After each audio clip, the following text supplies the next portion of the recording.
സാമ്പത്തിക സഹകരണ കരാറിൽ ഒപ്പിട്ട് ഇന്ത്യയും ഒമാനും. കരാർ ഇരു രാജ്യങ്ങൾക്കും പുതിയ ദിശയും വേഗതയും നൽകുമെന്ന് പ്രധാനമന്ത്രി നരേന്ദ്രമോദി. ഓർഡർ ഓഫ് ഒമാൻ പുരസ്കാരം സുൽത്താൻ ഹൈതം ബിൻ താരിഖ് നരേന്ദ്രമോദിക്ക് സമ്മാനിച്ചു. മലയാളികൾ ഉൾപ്പെടെയുള്ള പ്രവാസികളുമായി കൂടിക്കാഴ്ച നടത്തി പ്രധാനമന്ത്രി.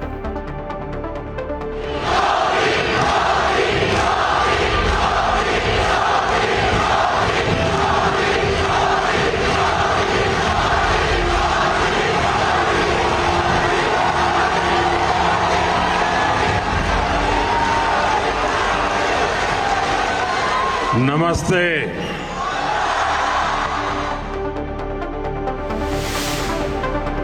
जो सदस्य के पक्ष में हाँ गए, जो सदस्य विरोध में ना गए, मेरे विचार में निर्णय हाँ वालों के पक्ष में, हाँ वालों के पक्ष में।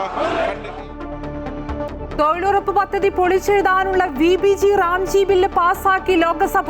ബില്ല് പാസാക്കിയത് പ്രതിപക്ഷത്തിന്റെ ശക്തമായ എതിർപ്പ് മറികടന്ന് സംയുക്ത പാർലമെന്ററി സമിതിക്ക് വിടണമെന്ന ആവശ്യം തള്ളി ബില്ല് സഭയിൽ വലിച്ചുകീറി പ്രതിപക്ഷം.